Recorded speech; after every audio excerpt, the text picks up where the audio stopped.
warga belajar, selamat datang di mata pelajaran Ekonomi kelas 10, Modul 1 Unit 2 dengan tema Kenali Masalahnya.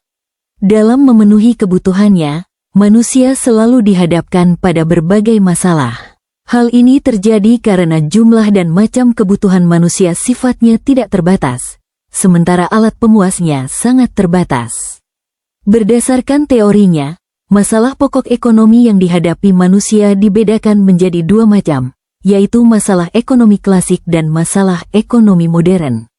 Mari kita bahas masalah ekonomi klasik terlebih dahulu. Menurut teori ekonomi klasik, masalah pokok ekonomi digolongkan menjadi tiga permasalahan utama: produksi, distribusi, dan konsumsi. Pertama, masalah produksi berkaitan dengan bagaimana barang dan jasa harus tersedia agar kebutuhan manusia terpenuhi. Produsen dituntut untuk mengetahui barang apa saja yang sebenarnya dibutuhkan oleh masyarakat. Kedua, masalah distribusi, yaitu bagaimana produk bisa tersalurkan dengan baik hingga sampai ke tangan konsumen. Dalam sistem klasik, ini biasanya terjadi melalui transaksi langsung di pasar nyata. Ketiga adalah masalah konsumsi. Permasalahannya adalah, apakah barang tersebut benar-benar dikonsumsi atau malah terbuang sia-sia karena tidak tepat, tidak dibutuhkan, atau harganya tidak terjangkau. Di sisi lain, sebagai konsumen, kita juga harus mampu meningkatkan pendapatan agar dapat menjangkau produk yang kita inginkan. Selanjutnya, kita masuk ke masalah ekonomi modern yang didasarkan pada kelangkaan dan pilihan. Masalah ini dirumuskan dalam tiga pertanyaan mendasar: what, how, dan for whom. Pertanyaan pertama adalah what, yaitu barang dan jasa apa yang diproduksi dan seberapa banyak. Produsen harus cermat menentukan jenis produk, apakah bahan makanan, obat-obatan, atau peralatan elektronik.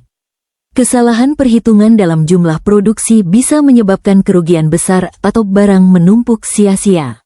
Oleh karena itu, penelitian atau survei pasar sangat penting dilakukan untuk mengetahui keuntungan maksimum yang bisa diperoleh.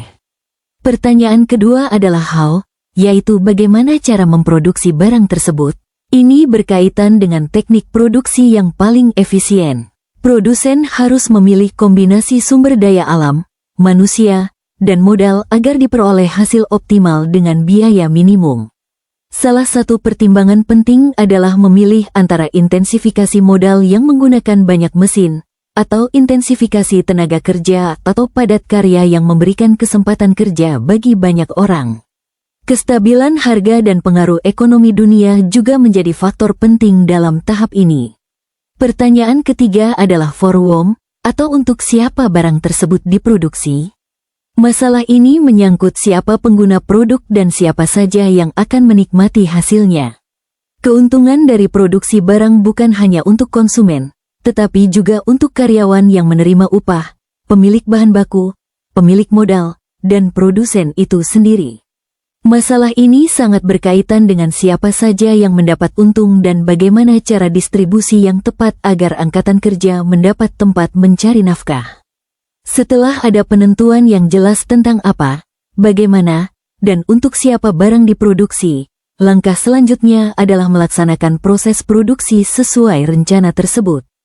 Warga belajar, memahami masalah pokok ekonomi ini sangat penting agar kita bisa bertindak lebih bijak dalam mengelola sumber daya. Terima kasih telah menyimak materi Unit 2 ini bersama PKBM Asyarwani. Teruslah semangat belajar. Kenali masalahnya, dan temukan solusinya. Sampai jumpa di materi selanjutnya. Sukses selalu untuk kita semua.